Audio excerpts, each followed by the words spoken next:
matine typique d'une écoféministe antispéciste radicale. J'allume France Inter pour m'informer parce que je me dis, tant que je sais que c'est loin d'être un média qui respecte toutes mes idées, mais enfin, c'est un média public, j'ai très envie d'avoir une chronique là-bas. Hop, j'allume. Et là, intéressante, il y a une chronique sur ce qu'on appelle encore les substituts, donc les par exemple nuggets, saucisses, machin, vegan. Et puis, donc le présentateur dans cette chronique va nous expliquer que à l'horizon 2040, de toute façon, qu'on le veuille ou non, c'est ça qu'on mangera, parce que d'abord il y a sensiblement les mêmes apports nutritionnels. Et puis, en fait, c'est meilleur, que ça évite les maladies cardiovasculaires et que, rapport à la production de cadavres, ça demande à la fois d'envoyer moins de CO2 dans l'atmosphère, de pas déforester parce qu'on a besoin de beaucoup moins de terrain, et puis aussi, il y a beaucoup moins d'eau. Oui, j'ai ma fenêtre ouverte. Et il y a beaucoup moins d'eau qui est utilisée. Or, il y a de plus en plus sur Terre de zones à la fois arides et à la fois de zones inondées à cause du réchauffement climatique. Bref, donc il ne parle pas du fait qu'il y a aussi beaucoup moins de souffrance. C'est pas un sujet pour l'instant, visiblement. Mais voilà. Et en fait, cette chronique commence où il présente visiblement sur le plateau un paquet de saucisses. Et l'animatrice, au départ, trouve ça chouette. Et puis là, il lui explique qu'il n'y a pas de personnes animales dedans, avec d'autres mots, bien sûr. Et là, l'animatrice fait... Alors, je veux pas lui jeter la pierre à elle, c'est pas la question, c'est une femme, pas de problème. C'est pas ça, pour moi c'est symptomatique de la situation dans la société. D'abord, les journalistes sont censés être neutres sur des sujets politiques. Elle dirait jamais bonjour, ce matin dans la matinale, nous invitons Gérald Darmanin. Elle ferait jamais ça. Alors que, en avis, ce serait plus indiqué. Mais non, parce que là, elle comprendrait que c'est un sujet politique, neutralité, pouf pouf. Donc là, déjà, si elle s'octroie le droit de donner un avis, en plus assez simpliste, puisque ça se réduit à une onomatopée, c'est bien parce qu'elle pense que c'est pas politique. Donc déjà, on a un problème, parce que c'est absolument de politique ce qu'on mange, évidemment. Et puis d'autre part, en fait, elle la goûte pas. C'est-à-dire qu'en fait, au départ, on lui présente des saucisses, elle pense que c'est du cadavre, donc elle dit rien. Je me demande si elle me fait même pas je sais plus.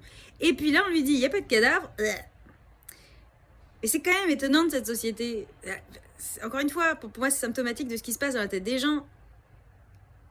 Comme ça, d'instinct, moi, j'aurais plutôt pensé que c'est au moment où on t'explique ce qu'il y a dans ce qu'ils appellent dans leur chronique les saucisses classiques. C'est pas des saucisses classiques, là. C'est des saucisses carnistes, à base de cadavres. C'est pas classique, il n'y a pas un truc normal qui serait les saucisses de cadavres et un truc étrange, idéologiste, chelou, qui serait les saucisses végétales. Non, en fait, il y a des saucisses carnistes et des saucisses véganes. Voilà. Bref. Et donc, carnées. À cause du carnisme. C'est vrai que les saucisses elles-mêmes ne sont pas carnistes, mais bref. Et voilà. En fait, moi, d'instinct, je me dirais plutôt que le son va avec le fait de te raconter ce qu'il y a dans les saucisses carnées. Plutôt que de te dire, voilà, là, il y a des céréales, des épices. Je vois pas bien. Est-ce que quand on lui dit, voilà, donc là, vous allez prendre une salade. Non, elle fait pas ça. Enfin, je veux dire, j'imagine qu'elle mange quand même 2-3 légumes. De temps en temps, un petit plat de pâtes huile d'olive. J'imagine, ça doit lui arriver. Bref, voilà. On peut pas s'informer sans s'énerver. Je vous assure, c'est épuisant. En même temps, on sait qu'on est du bon côté de l'histoire. Là, à 10h, donc très bientôt, il y a le 6e rapport du GIEC qui sort, le groupement des expertes on n'en parle jamais des expertes, mais je vous l'ai dit, il y en a.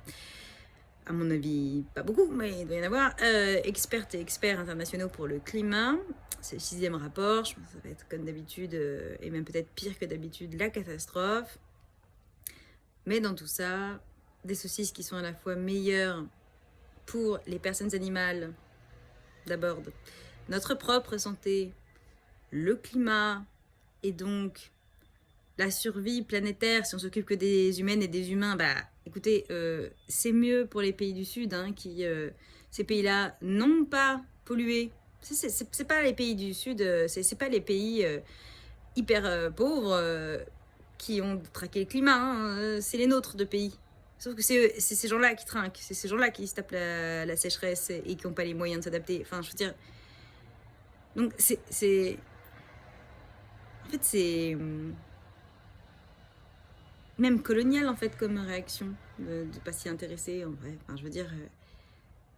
Si on regarde d'un point de vue antispéciste, évidemment, il faut arrêter de manger des gens, mais si on regarde d'un point de vue aussi anti-impérialiste, c'est important. Si on regarde d'un point de vue féministe, c'est important. Je